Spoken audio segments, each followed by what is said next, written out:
Welcome to this week's replay of One Mountain, Many Paths. Now this week is session 4 in our summer series where we are studying this amazing book called The Evolution of Love, From Quarks to Culture. Now everything that we will be going over in this episode is particularly from one essay within this book. The essay is titled First Notes on the Conversational Cosmos. The amorous cosmos is the relational cosmos, is the conversational cosmos. Now that title right there of this one essay introduces ideas that will completely shift the way that you see the very base of reality itself. It clarifies the fact that we as humans are driven by our desire to connect and to converse with all of reality. And once you realize that that is actually the truth of what's going on, you can stop denying your love, stop denying the ways that you want to connect and be intimate with reality, and open up those pathways to a truly joyous life. So that's what we're going to be getting into in this episode. We're going to be coming at this essay from 2 different angles, one scientific angle and then one emotional angle. But it's very important that we are doing both of those, both the external sciences and the internal sciences. So you're going to be brought through this journey by a bunch of beautiful lineage holders in cosmoerotic humanism who are going to be walking you through this essay. And if you would like to get a copy of this book or get a free copy of the essay, all you need to do is go to the description of this video and you will find links to both of those. I cannot recommend this book more. I hope you enjoy the episode where you get to explore this wonderful, wonderful essay.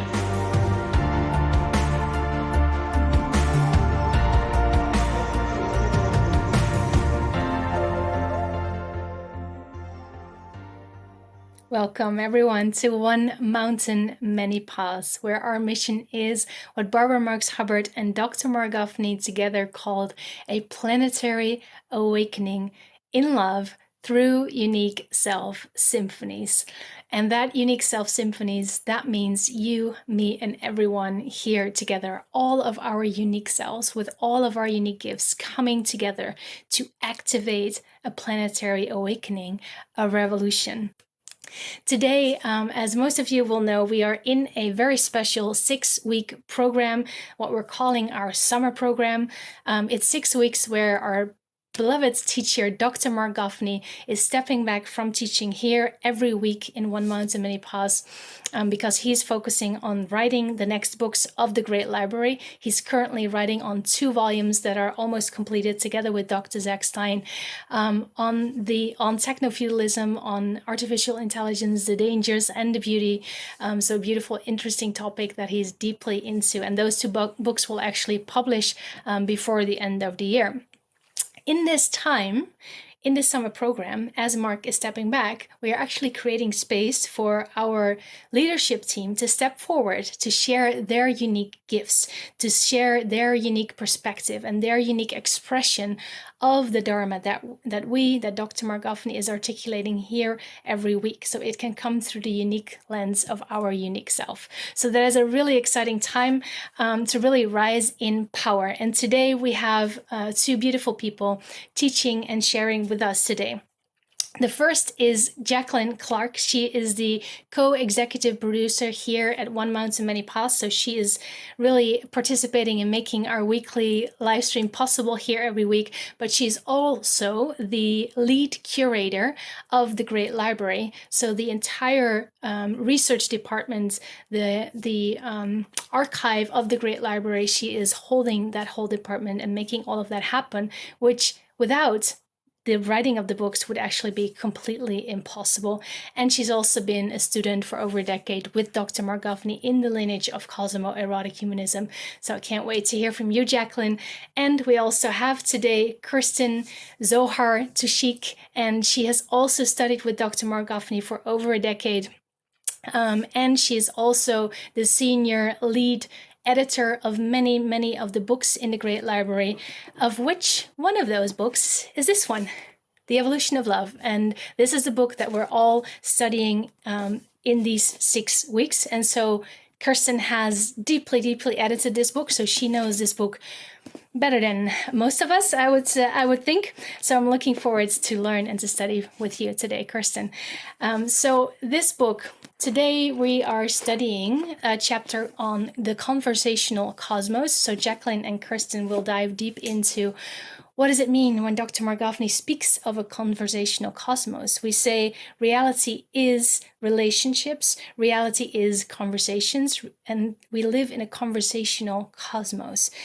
So that's what we're going to be talking about today. And just to open the veil a little bit, we're going to be talking also about desire, because desire is actually what creates conversation. But I will leave that to Kerstin and Jacqueline to speak to you about. I'm going to turn my words to Christina Amelong, who we all missed last week very, very much, because she had a very important pickleball game to play. So we missed you, Christina, and I'm so looking forward to receive from you this week's Dharma recapitulation. Thank you so much, Krista. And what beautiful chanting and a beautiful introduction. Great to be here with everyone. So here is the Dharma recap from last week's One Mountain, Many Paths with Kathy Brownback and Krista Josepha, titled, We Can't Walk Through the Void Alone. The void, many of us know it. That place where nothing feels significant anymore, where laughter dries up and even our own selves feel unreachable. As Kathy Brownback reminded us, drawing on the Dharma of cosmoerotic humanism, the void is not only detachment, but shame. Dr. Marc Gafni has long taught that our world is drenched in shame, and Kathy named it directly, rooms of shame that haunt us, moments when we failed, hurt, or abandoned, leaving us tormented by memory. And in the face of the void, we cannot simply shake it off or walk through it alone. What we need to do is not only restore intimacy, we need to actually bring forth and birth an entire new level of intimacy that has never existed before, which brings us to the question each of us must carry. How can we serve the whole? The void is not overcome by pushing past it. It is transformed by intimacy, by relationship, by another who steps into the water even when they cannot swim, saying, I know you're going this alone, but I'm going with you. This is the intimacy that heals the void, and it demands that we ask again and again, how can we serve the whole? In the Dharma of cosmoerotic humanism, wholemate relationships are this intimacy. As Dr. Marc Gafni has written, every crisis is a crisis of intimacy, and every crisis is resolved by the emergence of a new level of intimacy. To be a wholemate is to be in service of the whole, not as abstraction, not as vastness alone, but as something deeply personal. The whole is connection. The whole is eros. The whole is love. And so the living question becomes, how can we serve the whole through our gifts, our relationships, and our unique selves? Love supports, challenges, encourages, and calls us deeper. It awakens our unique self, because it is only through this quality of connection that our unique obligations and gifts can emerge. When the whole is felt only as vastness, Marc warns we risk falling into the void, into insignificance. But when the whole is felt as intimacy, when it touches us in very personal ways, when it moves through our breaths and our bodies, then we are alive in love. Then we are wholemates. These are not easy times to speak of serving the whole. The meta crisis is real. Ecological breakdown, existential threat, cultural fragmentation, we might wish it were otherwise. But as Gandalf tells Frodo in Tolkien's tale, words Marc often quotes and Kathy Brownback resonated last week, all we have to decide is what to do with the time that is given us. And what we now decide is intimacy, to step toward each other, to reach for each other, to ask with every breath with each other, how can we serve the whole? Every crisis is a crisis of intimacy, and the response is always more intimacy, outrageous intimacy, wholemate intimacy. This teaching flows from this book, The Evolution of Love, From Quarks to Culture, this volume of the Great Library written by Dr. Marc Gafni with Dr. Zachary Stein and Dr. Elena Maslova-Levine and Kerstin, as Krista was just talking about. And it is their articulation of a new story of value, that intimacy, eros, and outrageous love are the evolutionary response of our time. Because as Marc Gafni's teachings and Krista and Kathy's testimony converged, we can't walk through the void alone. Now I invite us to more deeply enter into the holy and sacred spaces of one mountain, many paths, and I turn my word to you, Kerstin Zohar. Wow, thank you so much, beloved Christina Tahel, for this wonderful Dharma recap. And thank you, Krista, for opening the space for us and your wonderful introduction.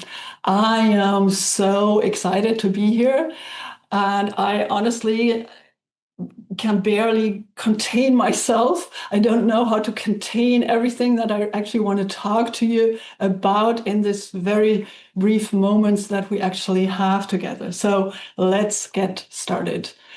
So yes, we are here at One Mountain, Many Paths, and our mission is to respond to the meta crisis. And the meta crisis is not just a bunch of crises happening at the same time, but it's actually a meta crisis because there is a shared root cause to all of the different crises. And that is what Dr. Marc Gafni has called the global intimacy disorder. So then the question, of course, becomes, how can we restore intimacy? Or how can we evolve to the next level of our intimacy? So the first response is always, we need to tell a shared story of value. We need to know that we actually live in a shared story of value. And we can only do that if we actually can show that value is real. Value is real in our own insides, but it's also real all the way down and all the way up the evolutionary chain. And we can only do that by actually engaging in science. And we need that because we need to be in this shared field of value together. Otherwise, there's no way that we can bridge our differences. If you make up your values and I make up mine, then we kind of literally live in two different universes. So only a shared field of value can actually bring us together.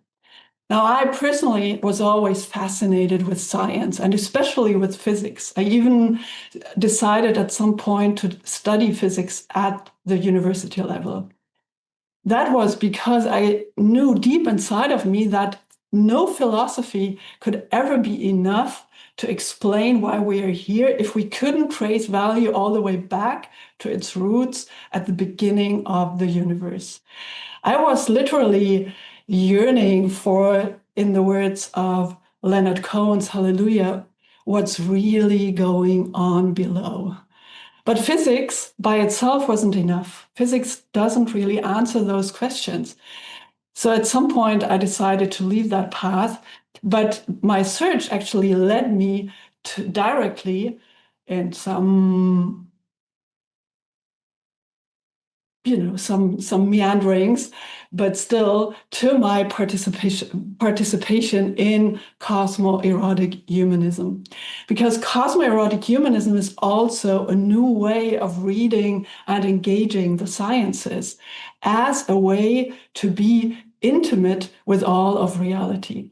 So I'm very, very honored to be part of this, and that's including, but not limited to, my contribution to the science parts of the book.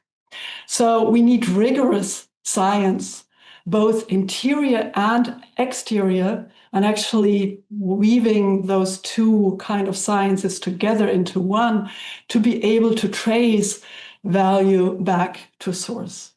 And that is, in my experience, the only thing that can actually carry us both through our personal void and the postmodern cultural void that is actually at the heart of mainstream culture these days. And it's kind of the mood of culture. And that actually is one of the root causes of the meta crisis. So a second response to the meta crisis to restore intimacy and trust is conversation. So on a personal level, for example, if we lost trust in each other, if we have a conflict, if we don't know where to go, we actually need to have a conversation. And sometimes it's a difficult conversation. We need to talk about our differences, but we also need to talk about what actually unites us. And the same is true at the level of society. So today, we want to enter our conversation through the portal of conversation itself. We live in a conversational cosmos, as Dr. Marc Gafni has formulated so beautifully. And our conversations participate in that larger conversation of cosmos. Conversation itself is a real value of cosmos. And only then we can really feel at home in the universe. So Jamie, please resonate our evolutionary love code for today for us. Thank you, beloved Kerstin. And today is my pleasure to resonate today's evolutionary love code. Today's evolutionary love code is about conversation and desire. And it's such a great privilege to be in this summer program where we, as Unique Self Symphony, I'm a co-executive producer in One Mountain, Many Paths, and that we get to present and gather our community together. So, beloved participants, let's gather our attention as we resonate this week's evolutionary love code. In conversation, desire meets desire. Desire is our edge. It is the realization that we are not self-contained in our autonomous vessel. We are longing for communion. We are filled with urgent desire for conversation. We yearn for intimate unions, recognition, mutuality, and embrace. Desire is our edge. The edge of our desire is not a desire in its superficial form, but our deepest heart's desire to speak and be heard and to witness our beloved. And with that, I turn my word to Kerstin. Thank you. Thank you so much, Jamie. What a gorgeous code it is. And it is actually taken directly from our book that we are studying together. So what do we mean by conversation? If we want to really show that it's happening all the way down the evolutionary chain, we need to actually clarify what we actually mean by conversation. So I think we can all agree that conversation is always some kind of exchange. We're exchanging something, but what is it? So one of the things we exchange, and that is something even the exterior sciences can come on board with, is information. The sciences even talk about we live in an informational cosmos now. But that is actually only the exterior of conversation. It's the third person view of conversation. But actually, if I transmit some information to you and you speak a different language than I do, then there's no conversation happening. So actually, there needs to be something else. We actually need to make meaning together. So only if I know what I'm talking about and you know what I'm talking about, if you really get that, if you understand me and we actually make meaning together, we can have a conversation. That's the second person view of conversation. But then there's, of course, also first person. And in my first person experience, I transmit value. And because I do so, we both get changed by the conversation. So what do I mean by that? I transmit maybe some valuable information to you that I think is valuable for you. But not only that, I will also automatically, whenever I really have a conversation with you, transmit some value of myself. It's a piece of myself inside of the conversation. So then that value gets transmitted to you, and then you receive it and respond to that and transmit some of your value back to me. And so in that process, we both get changed. And while we also retain, of course, our unique individuality, our unique self, our unique perspective. So that's what we mean, that conversation actually happens at the edge of ourselves. It's the in-between space. And that is also, as the code said so beautifully, the edge of our desire. And desire is always for value. It's for wholeness. It's for right relationship between the parts, for Eros love, Eros value. So conversation is always about desire and value. And right relationship, Eros value, is not only about allurement, a desire to come closer, but it's also about autonomy, the desire to step back a little bit, to feel myself for a moment, or to see the bigger picture. So all of reality is whispering, sometimes screaming, come closer, or step back a little, I need some space here.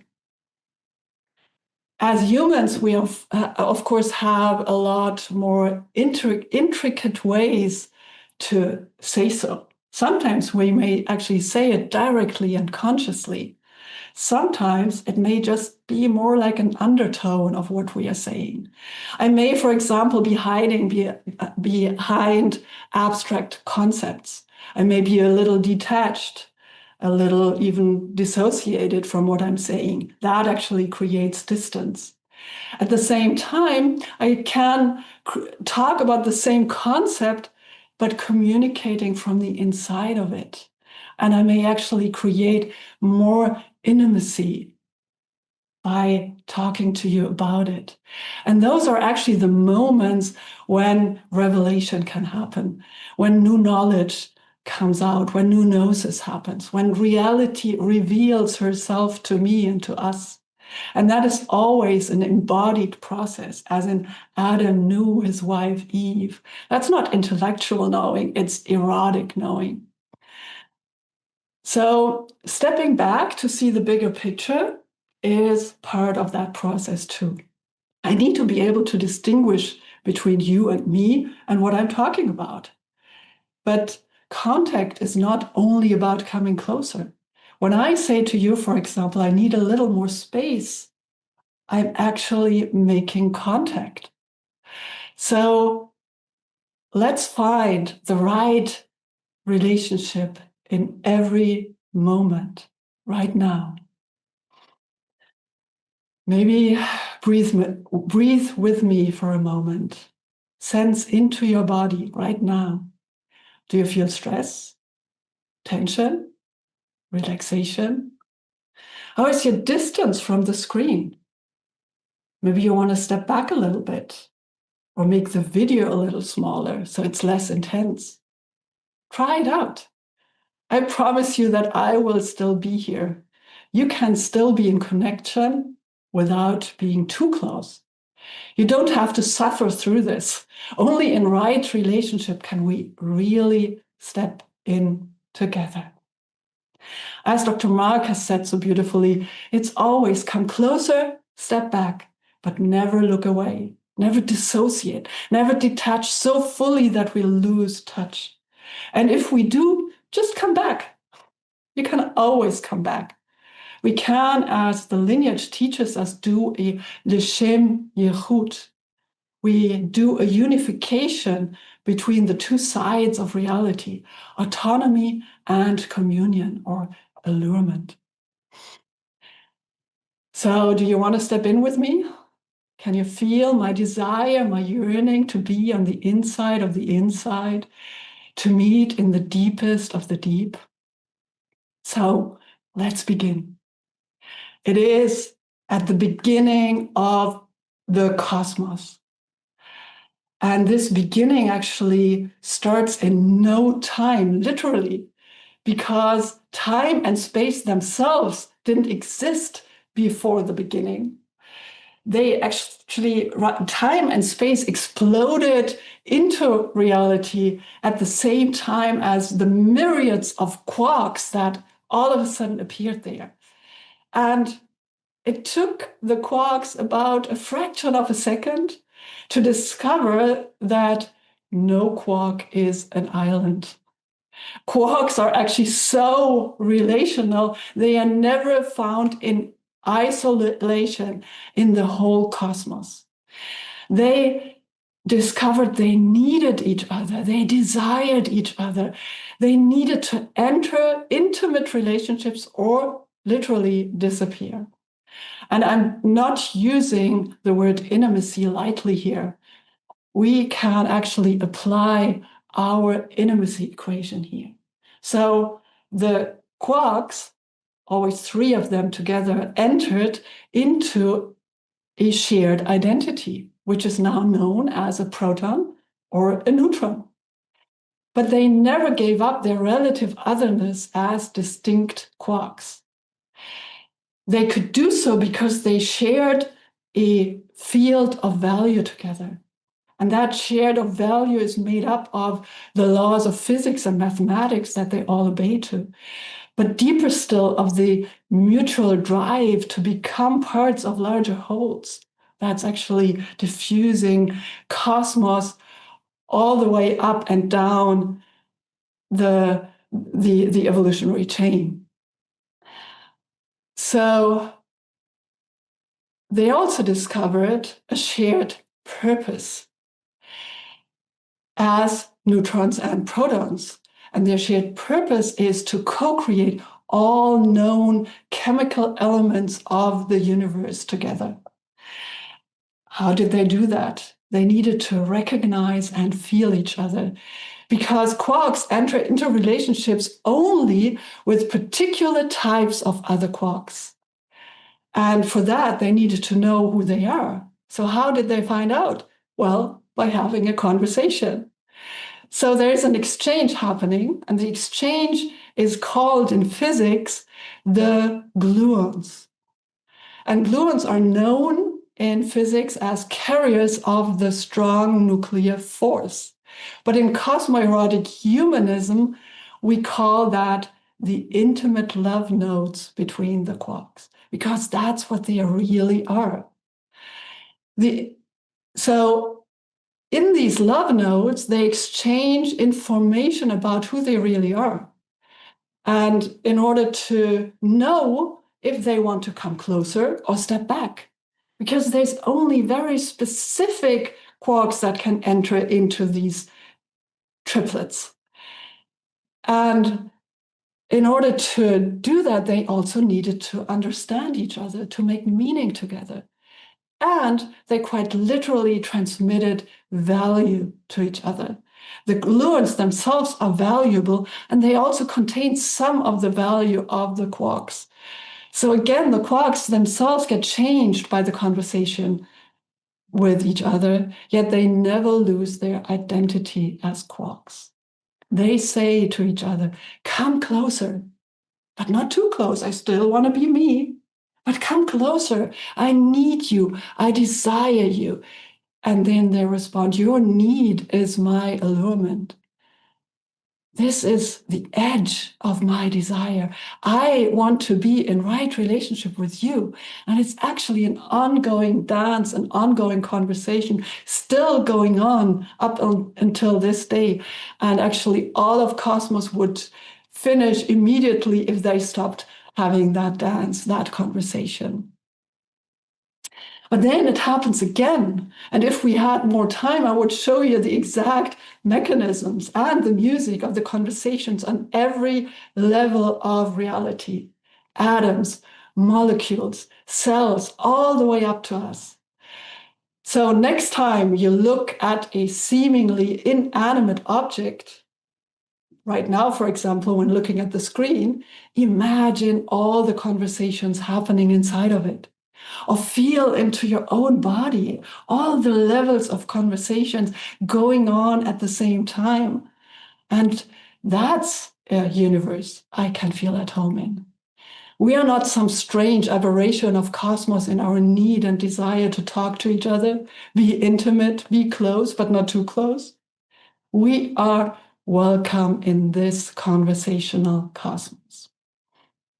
So we need to have conversations, especially difficult ones, and we need to evolve our conversations to the next level. So, Jacqueline, beloved, take us into the next stage of our conversation today.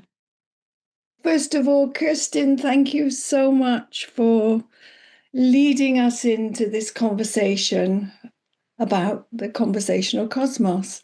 Your setting of the intention was absolutely beautiful, and what you talked about continued to set the intention, and then you talked about the science, which was really just amazing and a perfect place for me to step in. So thank you so much. And in part 2 that we're now beginning, I am going to talk about specifically conversations at the human level, focusing on conversations between myself, you, yourself, and a beloved. And just sort of noting that when we live with this full embodied desire, when desire is our leading edge, as it says in the code, and we live from that place, then everything changes. And one of the things that changes is that we never, ever, ever have a conversation with a stranger. Everyone is our beloved because nobody is outside the circle of our love. That's the first thing. And in a conversation with a beloved, we actually want, we need, we desire, all of those words that are, again, in the code and Kerstin's talked about. We desire with all of our hearts to place all of our attention on our beloved. And to be with them, to feel them, to hold them, and we want to feel all that coming back. We want to feel that we are received, that we are held. And this is a possibility in conversations with a beloved where really nothing else is getting in the way. And believe me, other things can get in the way. And one of the things that can get in the way is us not having conversations between part of ourselves, because part of myself, part of yourself might be split off, meaning that we're not in conversation with it. It's part of us, but for whatever reason, it's been exiled. And the danger is that then we can project that onto our beloved. That's one thing. Or the other thing is that split off part that we're not aware of is actually running the show, and we don't know it. And then the third conversation is between the human and the divine, and this happens. Marc says that there is conversation, obviously, between the human and the divine, and when the divine initiates, who we are calling the infinite intimate, this is the name we've given God. When the divine initiates, when the infinite intimate initiates, then that is called prophecy. And when we initiate a conversation, then that is called prayer. And all of this will be woven in within the next, hopefully the next 10 minutes or so, but it could be a bit longer, as my talk unfolds.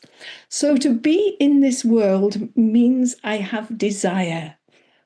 To be alive is desire, and to live from that place as Homo Amor, the new human and the new humanity, who we must become, absolutely changes everything. It not only changes us, but it also has the potential to heal splits in the cosmos. It has the potential to heal splits within the field between myself and the divine, the infinite intimate.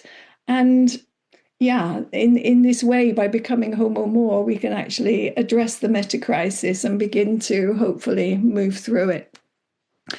And as we were talking about today, and a desire and conversations, there was a snippet of Rumi that came to mind, which I'm going to read to you. And actually, I don't know whether I've been a bit naughty or whether I've actually illuminated Rumi, and I use that word because those of you who come to or have been to group Holy of Holies will know that one of the things that Marc's doing is illuminating sacred texts, and he does them by rewriting them, keeping them the same, but actually rewriting them in the lineage of cosmo-erotic humanism, which is what I've taken the liberty to do with the Rumi quote that I'm going to read you. But it resonated with me, and so here goes. Today, like every other day, we wake up empty and frightened. Don't open the door to the study and begin reading. Play your unique musical instrument. Let the desire we are be how we live. There are hundreds of ways to kneel and kiss the ground. Okay, so I'd like to begin by talking about a personal experience, something that happened in conversation with a beloved, and for you to walk that journey with me as I go through it, as an example of how, when parts of us are split off, how that can get in the way and what needs to happen. And my journey is about working with that, looking at that, and actually where I've got to with it. So I hope you find it useful. So in a conversation with a beloved who I know and trust, and who I know not only has my best interests at heart, but actually is very aware of the meta crisis and knows that my healing actually helps heal all that is within that framework.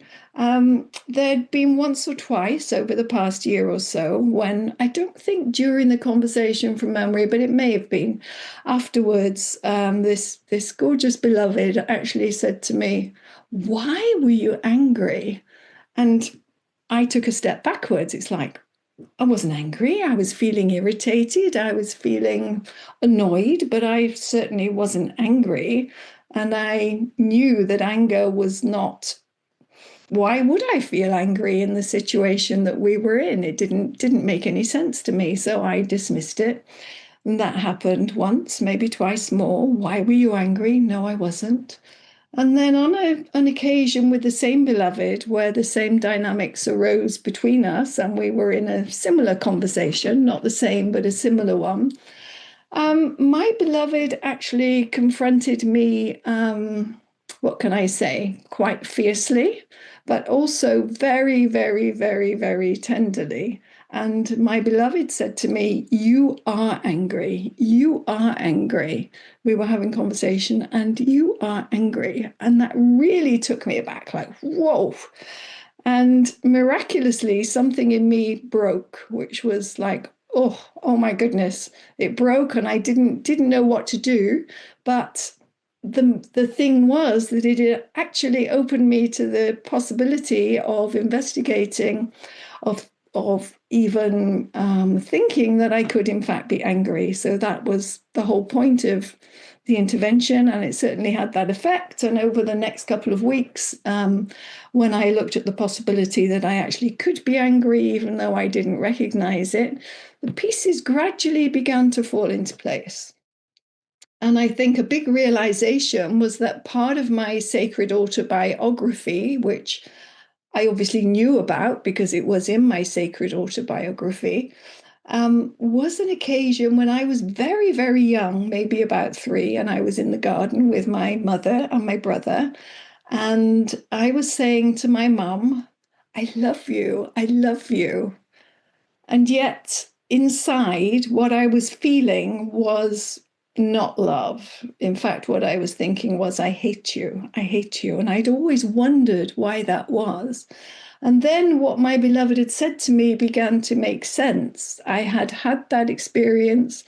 I knew that experience. And it was very, very, very, very likely that I'd split off my anger at that point, although I didn't know, and that anger was running the show in my life. So that was the connection I made. It seemed like I'd probably got it, and even more so when habits I have, of which I'm not particularly proud and which I've always wanted to change, actually began to transform of their own accord. So it was like, wow, this is amazing. Anger had been in the space. It was split off. I didn't recognize it, and it has been ruling my life all this time and sneaking into all sorts of little spaces, even though I wasn't aware of it, and disturbing the field, basically.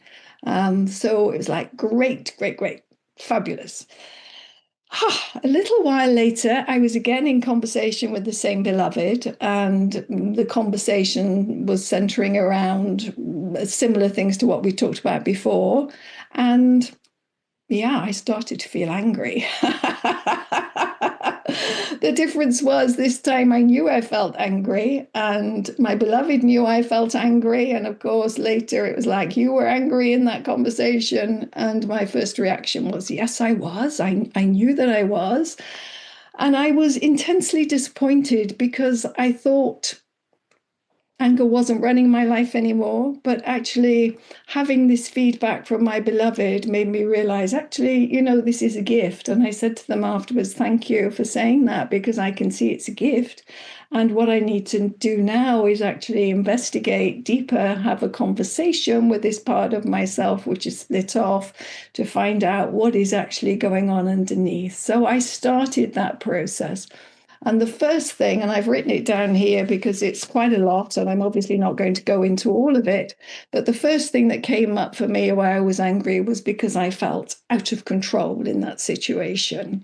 And of course, then the question is, why do you feel you need to be in control? Which is a question I asked. And the answer I got was, I need to be in control, otherwise I will disappoint. And my life, my whole life has been constructed, or I have worked, because this is part of me, so that I won't disappoint. I keep on top of things, I do my best, but I know and bear in mind that this is following the thread. And I actually recognized even then that this was my child speaking, but that's it, and we'll go with it. I know I do my best. But I also know that my value is not based on me doing my best, but the need for me to be perfect. And part of me thought, yeah, okay, but that's not me speaking, that's my child. And I'm an adult and I couldn't speak up now. But if I did, and had a conversation, we would find a way through. And in my childhood, I was often in a position where there were opposing obligations. And I was in a place where I couldn't fulfill those opposing obligations. I felt in a double bind. or opposing demands, maybe, I'm not sure which, but I felt in a double bind. I was helpless, and I'd actually decided, this was all what came to me, I'd actually decided that I was going to construct my life in a way, it was so terrible, I was going to construct my life in a way where I would be as perfect as I could, and I would be as up to date as I could with absolutely everything. And there would, because I was up to date, and if anything unforeseen came up, there would be space for me to attend to that and to this. So I would never be in a situation ever again, because it was so terrible, where there were opposing obligations or demands in my life. That was the theory. And then I thought, okay, how does that relate to the conversation with my beloved? Okay, in that particular conversation, I felt, and I know now it was how I felt and it wasn't how it was, but it was how I felt, that there were different obligations as a result of this conversation. And they were obligations that I'd agreed to, first of all, must say that.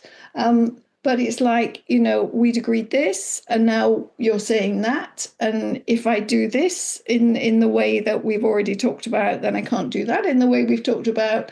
And if I do that in the way that we've talked about, I can't do this in the way we've talked about. So my childhood self kind of went into meltdown and started to feel very angry.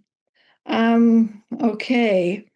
So yeah, and then what I discovered underneath that was actually I don't trust myself. And I began to realize that as a child, not trusting myself and feeling actually that my value was not based on who I am. I mean, I didn't even think of that because that wasn't even a concept. But, even if I did everything perfectly, it wasn't going to be acceptable, basically, because that had been, to me, been proved, and I'm losing my thread. Yes, I realized that, I thought started to think about that, and I realized that actually that was such a fearful position to be in. And when I thought that, when I realized that I was able to feel the fear I felt as a child, which, it's sort of impacting me now, actually. I spent the whole day recently with that fear. I didn't split it off, and obviously I had to split it off as a child because it was just too big. And the unspeakable fear was that I'm not good enough. My, actually your love is dependent upon that, and I could be cast outside the circle of your love. Will you imagine, as a child, that's terrible. So there was fear, and I shut that fear out. So what I actually came to, and I didn't come to this process alone, I came to it through prayer. And as Rumi says, there are 1,000 ways to kneel and kiss the ground. And just as an aside, the prayer I did was I went on a Vision Quest walk, which was something that beautiful Dorothea had introduced me to recently. So I set my intention, I stepped over a threshold, I went out, I came back, I stepped back over the threshold, and knowing that whoever I spoke to, whatever I saw, whatever interactions I had would all be whispers of the divine. And that helped me move on in my process and helped me work out what was going on. And just to share with you one or two, the whispers I had from the divine were, you can always change, it's never too late.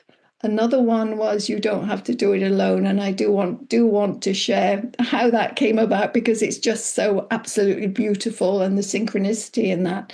I was walking along the lane, and a car came by, and the registration plate was a combination of letters and numbers, and the letters were KZR. Well, for those of you in the know, KZR is Kerstin Zohar, Rachel, beloved Kerstin, who is co-leading this with me.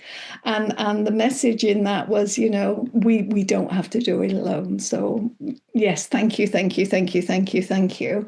Another message I got back was, another whisper of the divine was, your experience of mothering was with your earthly mother, and earthly mothers are always imperfect, whereas the mother, me, the infinite intimate, I hold you, I catch you every time you fall, and you can rely on me and trust me.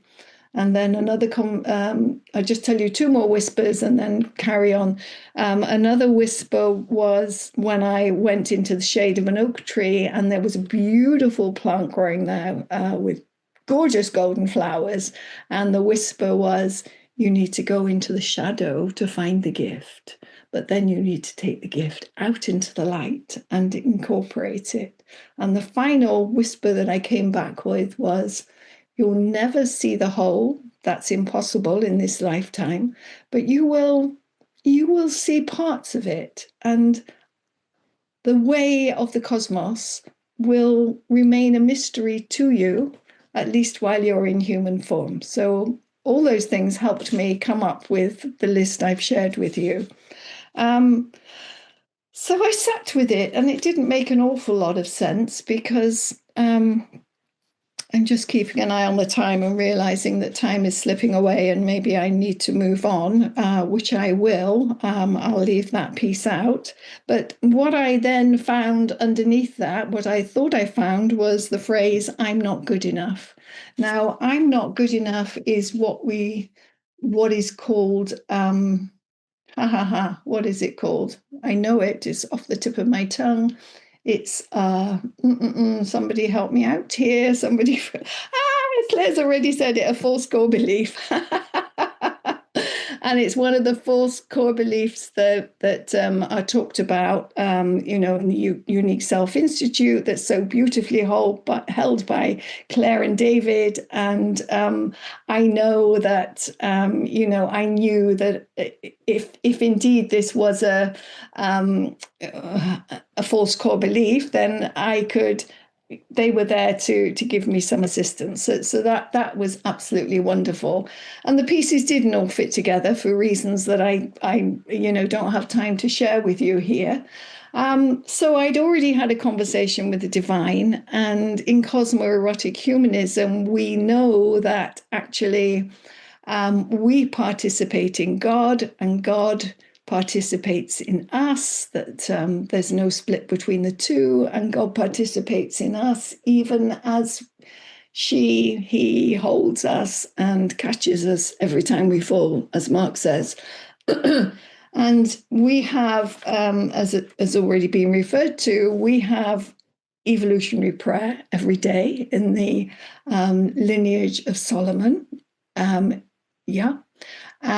we have in that prayer, there are various chants, and we also perform together the practice of L'Shem Yichud, which Kerstin has already referred to. So L'Shem Yichud, the whole phrase, which we become, I want to say, in evolutionary prayer, is L'Shem Yichud Kudsha Baruchu Ushachinte, which means for the sake of uniting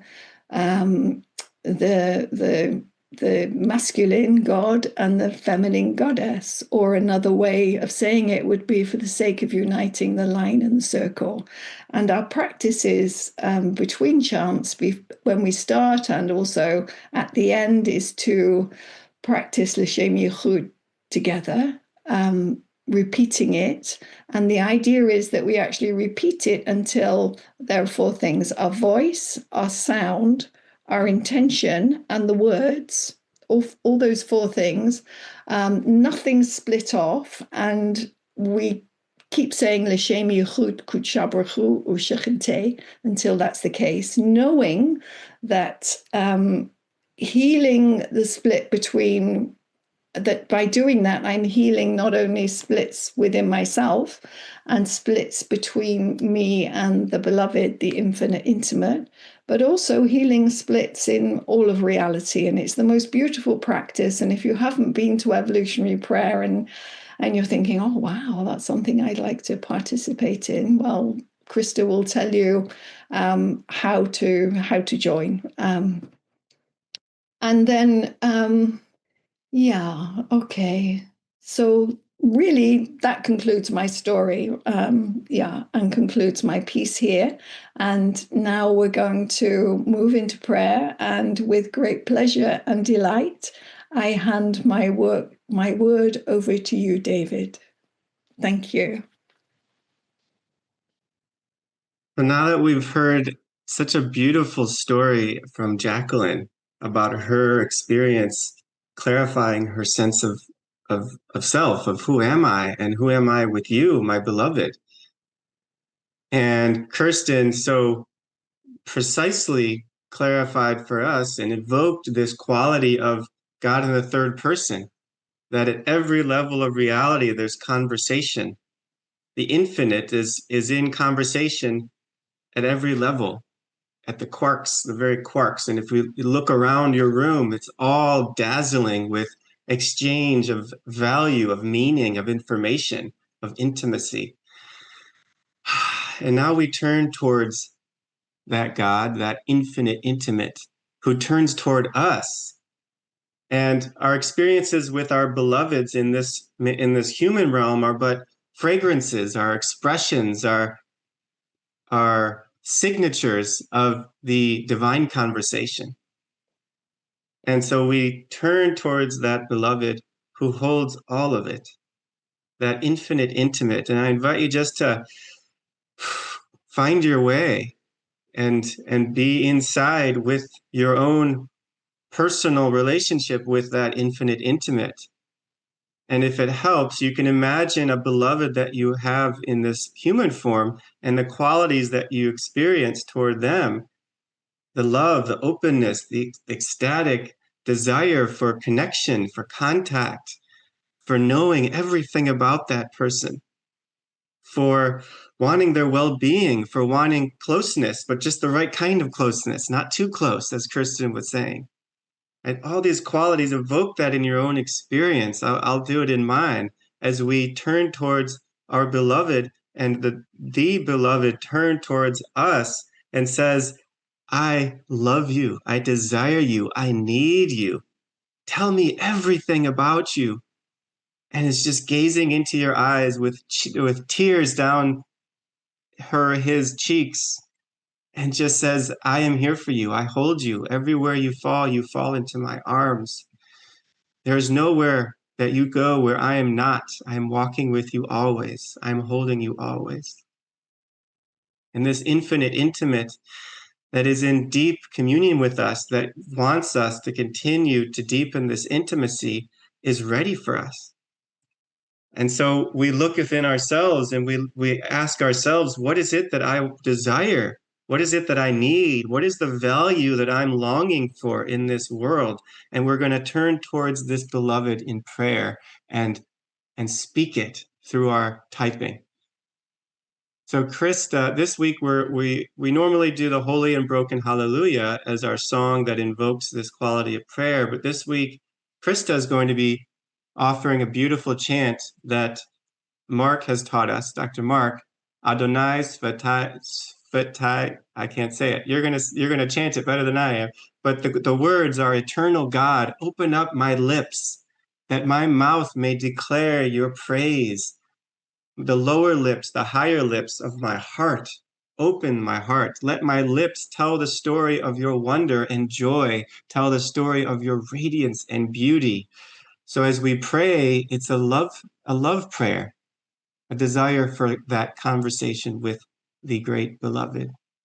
So Krista, take us inside. And as Krista's chanting in the chat box, right, I pray for everything. I pray for myself. I pray for my beloveds, my friends, my community, my nation, my world, all of reality.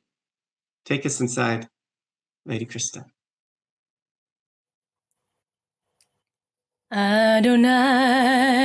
Adonai Sifatai תפתח ופי יגיד תהילתך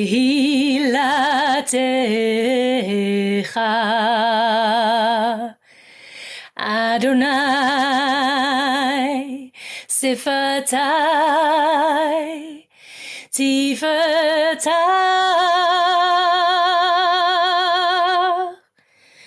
ופי יגיד תהילתך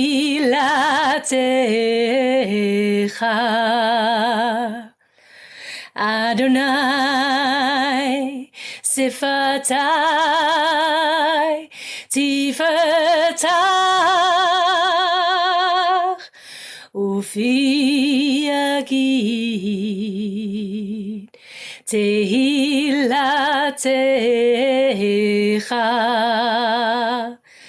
אדוני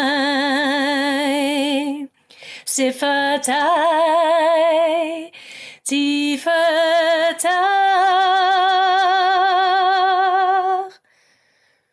ופי יגיד תהילתך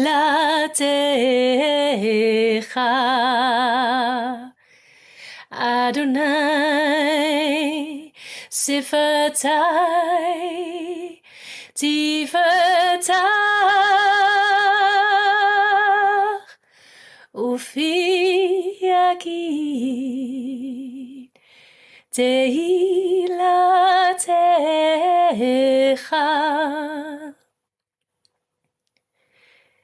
אדוני שפתי תפתח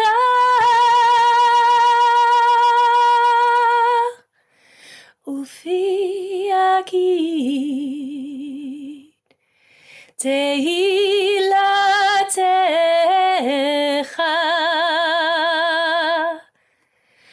אדוני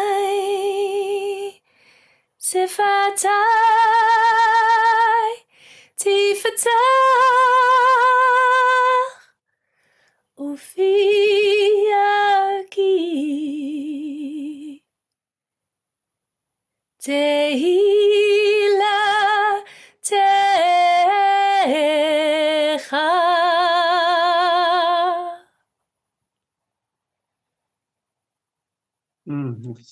Sacred place, sacred holy place. As I read some of these prayers, just let them wash over you. You can even close your eyes if it helps you to really receive them. So I pray to be more deeply held by and to hold community. Amen. I pray for your hand as I take the risks of stepping into my power. Amen. Thank you, God, Goddess, for working in and around me to create vibrant physical health wherein I thrive and joyfully give my gift more fully. I pray this is in process now, and I will soon feel the blessed result. Yes, the deep trust. And beloved reality, I love you so much. I desire you. I need you. Please support me and all of us in our fullest emergence. Be with us in our becoming. Help us to find a way through the meta crisis. Amen. And I pray for all of the split off parts of myself, of the relationship between myself and the divine, within the divine and within all of cosmos, to be healed. Amen. I pray to return love and participate lovingly to the field of outrageous love. I pray to trust more deeply her plans for me. Terry, I pray that my wife Betsy feel held, loved, welcome in the universe, all of this intimacy here. I pray to live desire fully, to not hold back in offering myself to be witnessed. Amen. I pray for me, for my family, for my community to grow deeper and deeper in universal love and consciousness. I pray for a deeply profound experience of the erotic in all of its splendor, beauty, power, and freedom and prosperity for all, today, tomorrow, and forever. Amen. And the prayers continue to roll in. This is the conversational cosmos being invoked and evoked in our beloved community. So may all of these beautiful prayers and longings and desires be lifted up like a bouquet of flowers and offered to the divine as the unfolding of the evolution of love. And I turn my word to Eli to take us the next step. Hello, everybody all around the world. It's so amazing to me every time I get on this call that there are so many different countries participating.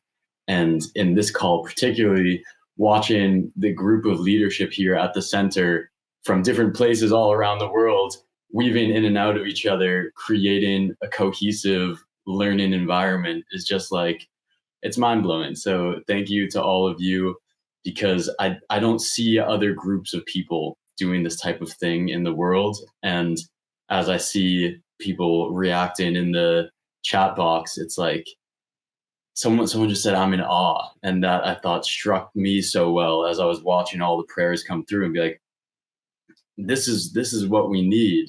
And if you're a human who's here right now on this call, there's 46 participants. I think that all of us share a pretty common backstory. And I wanted to talk about that really quick, because I think it's very important that, as Jacqueline did, we share the stories that actually bring us here and that unite us all and that give us a shared vision to move forward into. So when I think I was 14, between 12 and 14, I remember watching my first TED Talk on climate change.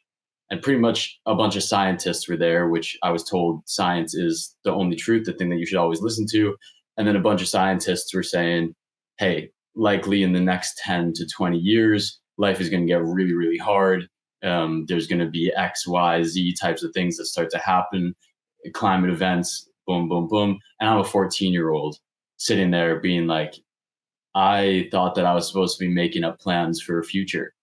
I thought that I was supposed to be figuring out like where I'm going to find my wife and have kids. And now I'm thinking about that if I were to have a family, I would be bringing people into a world that might be falling apart because of the choices of their ancestors and of other conscious humans.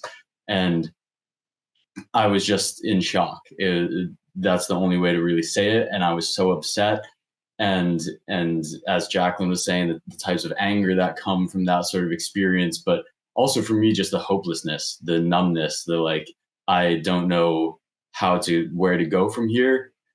And from that intense shock, that intense wound, there was this like fire that got ignited in the middle of me that was like, this is worth saving. This is worth fighting for. A world where we're not destroying ourselves, where we can actually live in peace and prosperity. Suddenly these visions started to like awaken inside of myself from seeing all of it, seeing the stakes of losing all of it. All of a sudden it was clear. You have this wound that then ignites a heroic part inside of yourself.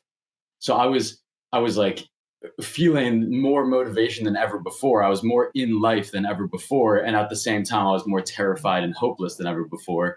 And it's felt like that created almost this like caterpillar to butterfly type effect, where inside of me, I was seeing this image of a butterfly, but I was still at this like caterpillar state of feeling and being cycles of the wound. And what that led me on was this like spiritual quest to figure out what are the answers. What are the answers in terms of like external outside science? So I started studying all these classes about climate change and things that we can do to change the ways that we're using plastics and that sort of thing. But then I was in those classes and I was realizing that I could learn all of this information. We could talk about all this information, but I wasn't seeing people actually change their actions or change their like full consciousness, the way that they're living their life. And that set me off on this like side quest of spirituality and how do we actually evolve our consciousness? Because you can have all the physical answers and still not act on it because you're not in the state of consciousness that you need to be in to actually be able to live in alignment with love. Like I think most humans on earth would say, love is the answer. We should all align with love. But how many of us are able to actually do that? So that's this like internal path, these internal sciences and these external sciences. And I was holding both of these and not seeing any overlap between all of this, having this feeling of desperate hopelessness. And at the same time, this heroic calling, this wound, this hero nature, and now this like chrysalis cocoon type moment where I'm taking in, eating all of this information like a hungry caterpillar. And then I was like, but how does it become real? When does it actually become real? I have all this knowledge. I am this thing. I'm evolving, but I don't know how to actually like step into the full hero form, into the full butterfly. What is that? And that was when I started to find the Center for World Philosophy and Religion, the teachings here, the people who are actually working on this type of thing every single day and making it happen. And it was like suddenly all of this potential energy inside of myself now had something to hone into. And it wasn't just me alone. It was like a community of people who are focused and have a very similar backstory. And it was like, now it's a bunch of people who actually understand what a wound is. They actually understand what a hero is. And they're all coming together in one place to start a new movement in consciousness and culture, a new evolution of consciousness and culture. And over the last months, it's been insane having these experiences of realizing that my gifts and my talents, which is a bunch of media stuff and like storytelling types of things, bringing that all here is something that's so needed here. And everyone else who got on the call today has found their individual unique role that is creating this amazing movement from the inside out. And it's literally the Dharma of unique self-symphony alive every single day in all the people that are working here. And it's mind-blowing. It's mind-blowing. It's heart-blowing to be in that sort of scenario. And that whole thing has led me on this path of being like, how do we make this real for more and more people all around the world and start to bring more and more people into a place where we learn these things, we study these things, but we're also really integrating these things. We're actually creating the things like the center. Like the center is such an amazing creation in the world that is guiding this evolution of consciousness and culture. So when Marc says that the Center for World Philosophy and Religion is like the Florentine Platonic Academy from the Renaissance, which for those of you who don't know the European Renaissance story, it's like the Black Plague comes through, is destroying things. There's a bunch of political unrest. There's different little groups that are trying to take over different parts of Europe. Literally, the foundations of that planet or that civilization are crumbling and revealing themselves to be untrue. It's literally a meta crisis at that time. And we right now are in a similar one. You and I are people who actually can witness and see the meta crisis, meaning having these stories of us being younger, seeing the faults, feeling the heroic call. And now we're all here right now. And it's literally the new Renaissance. So right now, what I am very excited to share with you is that moving forward, this movement is going to be branded as the new Renaissance. We are going to be talking about this mission, sharing it with the world in one very clarified brand. A brand is just a way to talk about something that is a movement in a very structured and clear way. So I'm going to be leading this whole branding evolution. That's my gift to give here. That's my unique role to play. So I'm going to be the one who's explaining to you guys, what does a brand mean? Why is it important that we have branding for the center, for the new Renaissance? And that is all stuff that I'm going to share with you as we move forward. But the first big thing to know is that we are starting this movement on planet Earth, this actual evolution of consciousness and culture. Like you right now are 44 people on the planet who are here at this moment. It's insane. I'm sorry if this is taking long because I'm having to say this with such seriousness that you understand what's happening right now. September 14th is when Dr. Marc Gafni returns from his summer break. We are transitioning in that time into becoming the new Renaissance, and we are relaunching as the new Renaissance. And the way to get involved right now for you guys, there's two things you can do.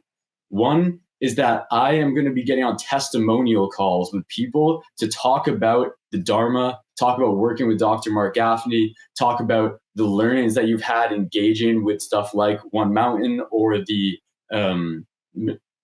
mystery schools. talking to people and getting testimonials, because we need to share the evolutions that we've all gone through. We need to share the stories for this to actually grow and become a real global movement. So Jamie just put that link. If you guys want to do that, sign up. I will send you an email to schedule. It's just going to ask you a couple of questions. So that's number one. Number two is that September 14th is the start of the new Renaissance. But a week after that, or a couple weeks after that, September 28th, Dr. Marc Gafni is starting his first class in what we are now calling the Renaissance Academy.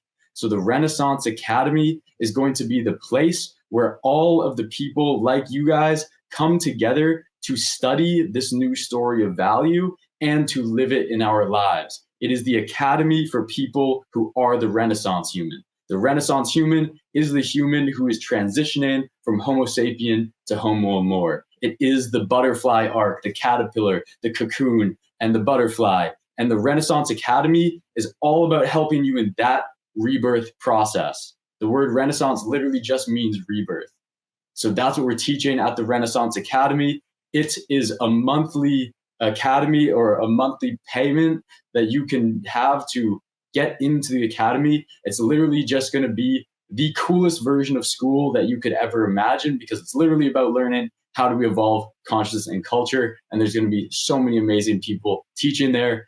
And the first course that is going to be starting at the end of September is called The Path of the Wounded Hero. That whole arc that I explained at the beginning of my little talk here of my personal hero arc, the arc that you guys all have in your lives, where you have a wound and you have this hero potential, and you know that they need to come together and actually become a rebirth of you. That is what this first class is all about. So sign up. We're going to send the link in the chat right now. Right now, the community platform that you get into is still branded as Who We Must Become, because we're literally in the process of creating all the new branding material, all the new logos, all the new colors, all that stuff to be launched for September 14th. So you guys are kind of behind the scenes. There's already a bunch of amazing stuff in the Who We Must Become community, but it's going to be upgraded to the Renaissance Academy. We'll be talking about the new Renaissance and how you can get involved. So yeah, two things to do. One, if you want to get on a testimonial call with me, please, that'd be amazing. Let's do it. And two, if you want to join the Renaissance Academy, it's going to be one of the best investments you can ever make. So let's do it. Sorry that this went for a long time, everyone. I had to go all in. We don't do these things halfway here at the center. So sending you guys all an outrageous amount of love, and I will pass my word on to you, Krista, to close out. Yes, thank you so much, Eli. That was beautiful and not too long at all. It was precisely perfect and so very inspiring. Maybe write something in the chat box like, do we love this new name, the new Renaissance? We are the new Renaissance. We are the rebirthing of humanity. So pour your love into the chat box. Yes, yes, yes, yes, yes. We love the new Renaissance. So speaking of pouring in, let's actually also focus a little bit of gratitude on the source of all this amazing juice that we get to study, practice, embody here. We mentioned it many times. Just one more time, The Evolution of Love. This book is like a pure transmission of everything that we spoke about here today. And everything that we said is basically either direct quotes or it's translated teachings shared from our own experiences. But obviously, we want to give thanks to our teacher, Dr. Marc Gafni, who has articulated so many of these beautiful, precise distinctions that we shared here today. So get the book, study for yourself. There is an audiobook. You can listen to it so you can really dive into the transmission and the heartfelt experience of this. And I can tell you from personal experience, from listening only to this book or just read like one page a day, your life is going to change just by doing that, because there is like hidden codes that unlock the genius inside of you. So just go ahead and do that. While you're at it, please do take some time to write a review on Amazon. This is so important that all of us here participate in that process, sharing the joy, showing the world why we love this work so that everyone can participate in it. What an amazing team we are. Like all of us here, literally, We are on the team of the new Renaissance. We are on the team. We have a seat at the table. So get involved. However is your right level of involvement, as Kerstin shared today. Like there's the right distinction, right relationship, but find your way in. Whether it's doing a testimonial with Eli, whether it's joining a book study club, whether it's reaching out to someone and sharing a love note with them. Get involved. Build these relationships. Come closer. And if you need help with that, you're welcome to reach out to me, to Eli, anyone here, so you can find your way to the inside of the inside. And I can see that Jamie actually put the link in the chat box so you can sign up for the community platform right now. And there we can also find each other for our practice. This week, Kerstin and Jacqueline have prepared a beautiful practice to integrate today's teaching in your personal lives. You can find that practice also on the community platform. And I can't wait to see you there and meet you there and get to know each other, become a part of each other's lives, really.